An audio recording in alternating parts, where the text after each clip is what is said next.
Le métier du DIRCAP, dit comme ça, tout le monde le sait déjà, directeur de cabinet, voilà. Nous sommes avec monsieur Hassan Moussa qui en est un. Il va tout nous dire sur les tenants et les aboutissants du métier du DIRCAP, une fois de plus. Bonjour. Bonjour monsieur Parfait. Alors, DIRCAP, on en trouve un peu partout dans les institutions, dans les ministères. C'est un peu les hommes à tout faire. Dites-nous exactement, c'est quoi un DIRCAP, c'est qui, qu'est-ce qu'il fait? Officiellement, si vous voulez, juridiquement, un directeur de cabinet, son rôle est défini par le décret 2265 du 28 juillet 2022 portant composition et fonctionnement de direction de cabinet. Donc son rôle est spécifiquement défini dans le chapitre 2, section 1. Son rôle est défini, entre autres, il a cette fonction, ce rôle d'assurer et coordonner les relations entre le ministère et les différents services. Et puis de gérer les réunions importantes où participe le ministre, d'aider le ministre à trancher sur certaines questions sensibles, comme vous venez de dire. Donc en réalité, le DIRCAP est l'homme à tout faire. Il est le moteur en fait. Quand la direction des cabinets tourne bien, le ministère fonctionne bien. Quand au niveau du cabinet, la direction des cabinets ralentit, le ministère aussi est au ralenti. Ah d'accord. Voilà. Alors, est-ce que les DIRCAP, on en trouve seulement dans les ministères? Non, pas forcément. Directeur de cabinet, dans certaines institutions, on appelle chef de cabinet, donc ça dépend. Donc c'est en fait... c'est la personne qui est entre les usagers d'une institution et le premier responsable de cette institution. C'est un peu l'interface? C'est l'interface en fait. C'est l'intermédiaire entre les deux. Donc c'est lui qui est chargé de jouer ce rôle de la visibilité et de la lisibilité, comme j'avais dit hier. J'avais ce mot m'a échappé en arabe, donc j'ai été obligé de dire ça en français. Donc il est chargé de la visibilité et de la lisibilité à la tête d'une institution. Donc il cherche en réalité à travailler pour, en quelque sorte, c'est le communicant d'un responsable d'une institution. Donc chacun, maintenant, dans chaque institution, le rôle d'un directeur de cabinet est défini, mais pour les directeurs de cabinet des départements ministériels, comme je disais tout à l'heure, est défini clairement, le rôle, en tout cas le rôle officiel, est défini clairement par l'article 2265 du 28 juillet 2022. طرفين فهمت من أستاذ موسى حسن معناته مدير مكتب ده هو الموتور المحرك للوزارة كان هو نجح في عمل ده الوزارة كله تنجح في مشاريع حقها. Voilà. Et c'est un rôle très important. Voilà pourquoi on a décidé de vous faire revenir aujourd'hui et nous parler beaucoup plus en français parce que c'est important pour ceux qui nous regardent. Alors, quel profil faut-il pour être un bon directeur de cabinet? Est-ce qu'il y a un profil type, une formation, un cursus, une carrière? À ce que je sache, il n'y a pas un profil type pour être un directeur de cabinet. N'importe quel profil peut être un directeur de cabinet, mais la direction de cabinet nécessite beaucoup de discrétion, ça nécessite beaucoup de temps, et donc c'est un travail très difficile, donc ça nécessite aussi un certain niveau. Le directeur de cabinet, c'est lui qui est censé le premier à recevoir tout ce qui est paraphère. Donc le paraphère, ça peut contenir des documents de plusieurs pages, ça peut être plusieurs documents. Donc le directeur de cabinet, c'est celui-là qui est censé lire tout, déceler les anomalies dans les documents, au besoin, aviser le ministre. Peut-être ça peut être... faire des notes faire des petites notes pour alerter le ministre que tel document qui est soumis à son appréciation contient de tel, orienter le ministre dans sa prise de décision. Peut-être certains documents qui peuvent comporter des erreurs, le DIRCAP peut à son niveau renvoyer au service concerné pour dire que votre document n'a pas respecté peut-être telle procédure ou telle procédure. De fond comme de forme. Voilà, de fond. Donc le DIRCAP est, en fait, comme vous venez de le dire, l'homme à faire tout. Donc quand un ministère ou un ministre a un bon directeur de cabinet, lui, il ne souffre pas trop. Donc il ne travaille pas en réalité trop. Donc tout est fait par le directeur de cabinet et que quand ça vient dans le bureau du ministre, le ministre, généralement, il fait confiance à son directeur de cabinet. C'est pourquoi la plupart du temps, on essaye, à chaque ministre qui arrive, il essaie d'échanger parce qu'il faut quelqu'un de compétent, vigilant et qui est capable de vous dire non, monsieur le ministre, telle décision n'est pas bonne à prendre. Donc, dès que ça arrive, généralement, quand le directeur de cabinet donne des orientations, le ministre, généralement, exécute. Donc, ou peut demander à reformuler ou renvoyer le document. Donc, généralement, quand ça arrive, le ministre aussi signe. Généralement, quand tu déposes, le ministre signe directement. Il lui fait totalement confiance. Oui, comme disait, je ne peux pas citer son nom, mais un ancien ministre qui est déjà défunt, il est allé présenter un projet au niveau de l'hémicycle et il a été apprécié après l'adoption de ce projet par les élus du peuple. On lui a demandé, monsieur le ministre, vous avez des réponses pertinentes, comment vous avez fait? Il a dit, j'ai un cabinet solide. Donc, c'est pour vous dire que ce travail est exaltant, ça prend beaucoup de temps parce que le directeur de cabinet est celui-là qui est censé arriver tôt. Et si vous avez, je me permets de faire cette fois-ci une publicité, si vous avez par exemple un ministre comme l'ancien ministre de la Jeunesse, Mahmoud Ali Seïd, lui, il vient au bureau autour de 5h30, 5h45. Ah, sérieux? Mais oui, donc vous êtes obligé d'être là avant lui. Oui. Donc souvent, vous êtes obligé de, si vous êtes musulman, vous êtes obligé de faire la prière du matin en cours de route. Donc vous êtes le dernier à rentrer parce que vous devrez tout vérifier. Et donc maintenant, l'organisation interne, ça dépend du directeur de cabinet lui-même pour souvent faciliter les audiences que le ministre dans la journée. Le directeur de cabinet, si vous avez la chance d'avoir un ministre matinal, tu prépares tout le soir jusqu'à tard la nuit, jusqu'à 21h, 22h. Tu déposes dans le bureau du ministre, tu parles, le ministre, dès qu'il arrive le matin, il a tous les paraphères devant lui, tous les documents. Donc très tôt le matin, lui, il évacue et vous gérez peut-être les choses les plus urgentes. D'accord. Et dans l'administration, moi souvent, j'ai dit à certains de mes collaborateurs, qu'il n'y a pas des choses les plus urgentes. Parce que les urgences, ce sont dans les hôpitaux. Donc dans l'administration, tout doit être... prendre son temps. Voilà, il faut prendre son temps et il faut prévoir. Donc en utilisant le mot urgent, souvent, on vous induit en erreur et on induit aussi le ministre en erreur. Et ces métiers, comme je disais hier en arabe, ça crée toujours des problèmes. Par exemple, une moindre erreur peut être fatale, peut coûter même le départ du ministre et le directeur de cabinet.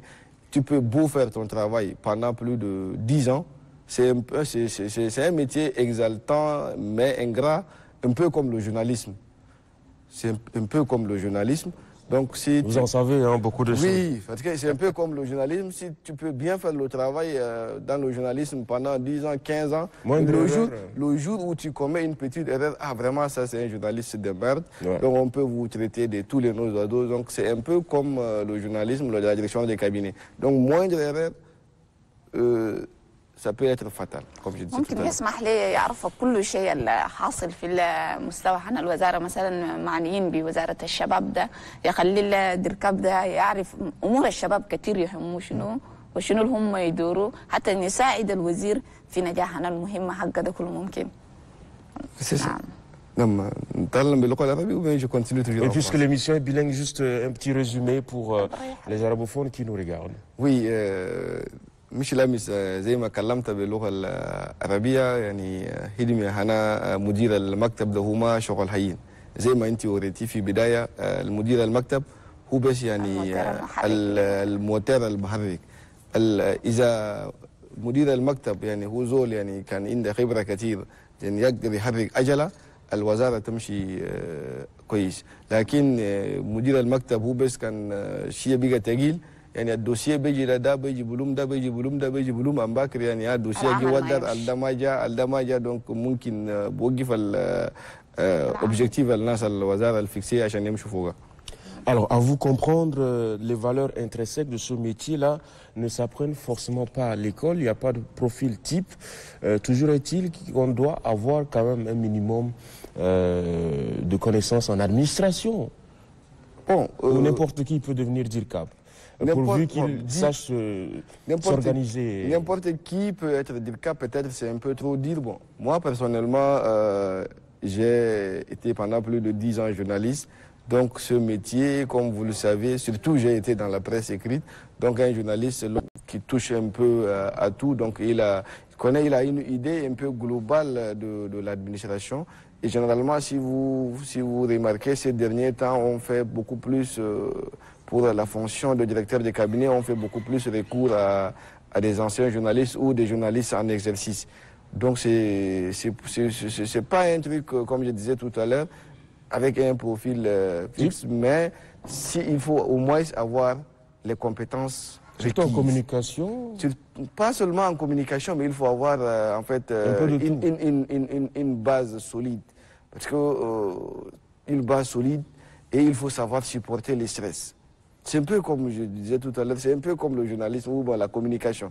Parce que c'est stressant, tout le temps tu es angoissé, jusqu'à ce que en quittant la maison déjà tu es stressé, jusqu'à la fin, en repartant même à la maison tu es stressé, c'est parce qu'à tout moment on peut t'appeler.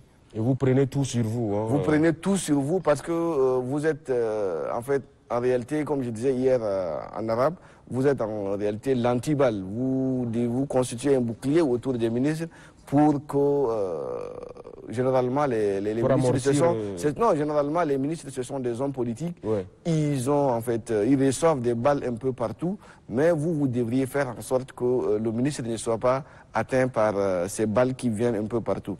Donc vous constituez un bouclier autour du ministre pour que le ministre puisse prendre les bonnes décisions, puisse, s'il s'agit d'un discours, qu'il puisse vraiment, que le message qu'il veut faire passer, ça puisse vraiment passer de façon précise et concise.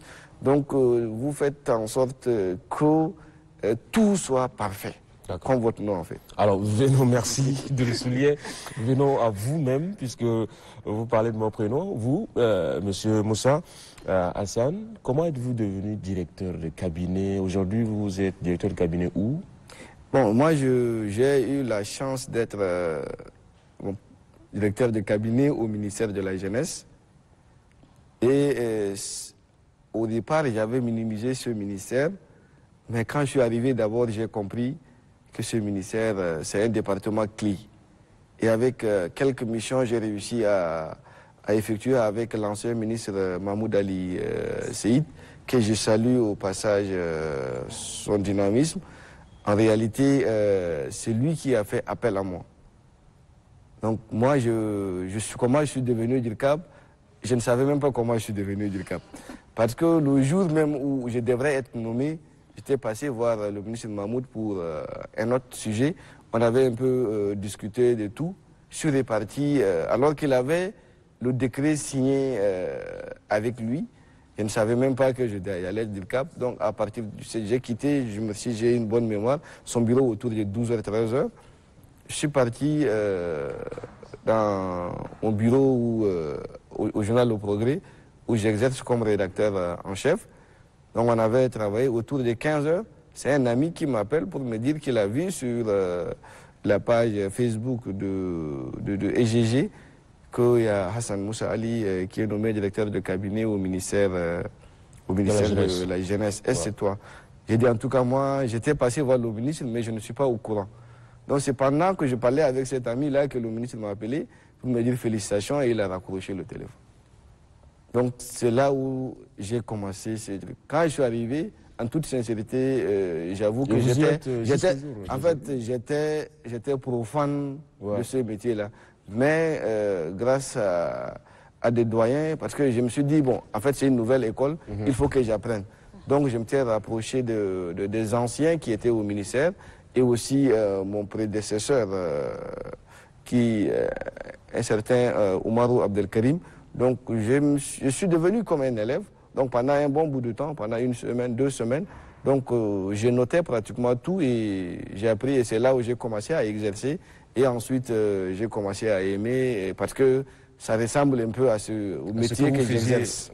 En tant que journaliste. C'est ça, exactement. Et au fil des temps, vous avez pu comprendre les arcanes de ce métier. Voilà, au fil du temps, ça m'a permis de comprendre les arcanes de ce ministère. C'est un ministère à la fois à problème et c'est à la fois un instrument vraiment à protéger pour tout homme politique qui veut évoluer.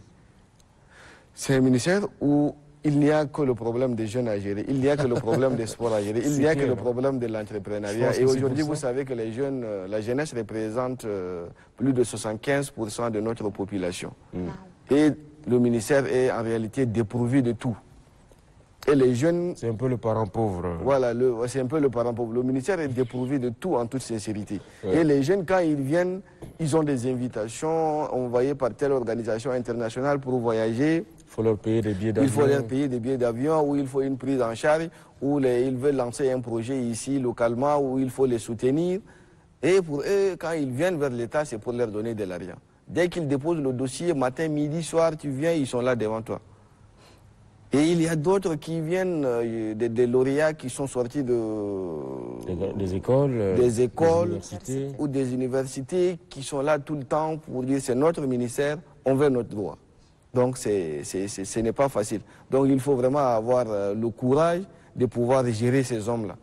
Vous avez tenu le cap jusqu'à maintenant? Non, moi j'ai quitté ce poste récemment en décembre dernier. Ouais. Donc j'ai cédé aussi mon poste à un ancien journaliste aussi. Donc c'est un autre collègue qui me remplace et je le félicite au passage. Donc c'était aussi un ancien du journal Le Progrès, M. Ernest Bayabé. D'accord. Donc j'ai travaillé avec le ministre Mahmoud Ali Seïd, j'ai travaillé avec le ministre Mme Lazina, j'ai travaillé aussi avec le ministre Patali Géo.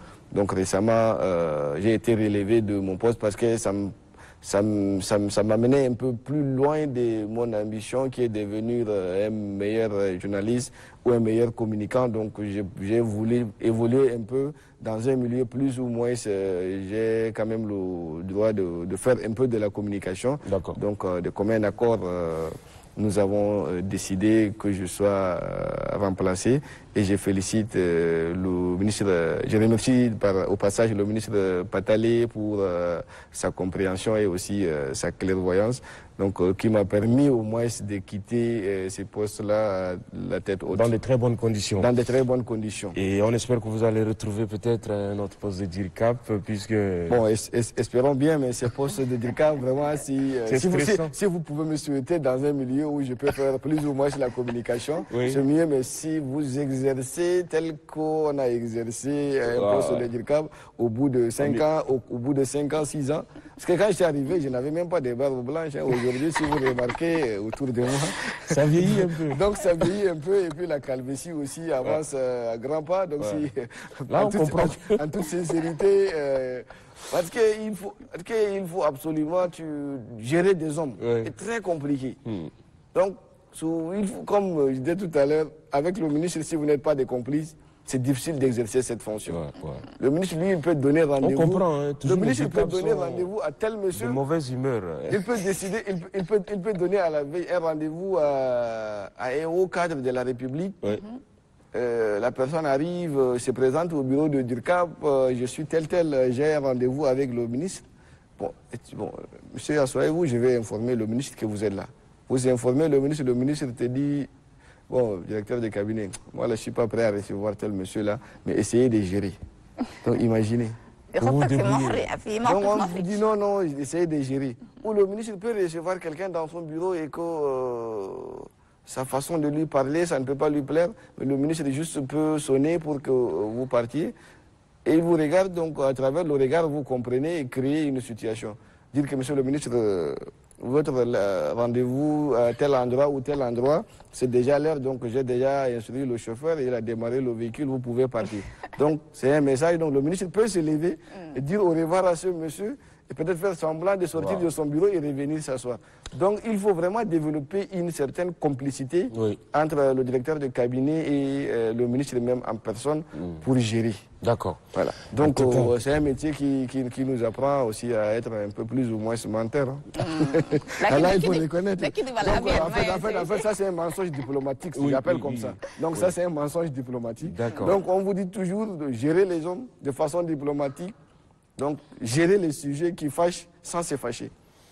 Voilà. D'accord. Alors, on a compris le plus clair de l'essentiel du métier du DIRCAP. Peut-être, dernière question rapidement. Vous avez souligné des lois qui régissent ce métier à l'entame de cette émission.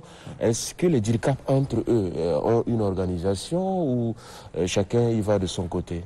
Bon, il n'y a pas une organisation pour le moment, mais les choses sont en train d'être mises en marche. En tout cas, avec l'équipe de DIRCAP que nous avions été constitués, nous avons déjà mis en place une petite plateforme où sur WhatsApp, tous les DIRCAP sont réunis.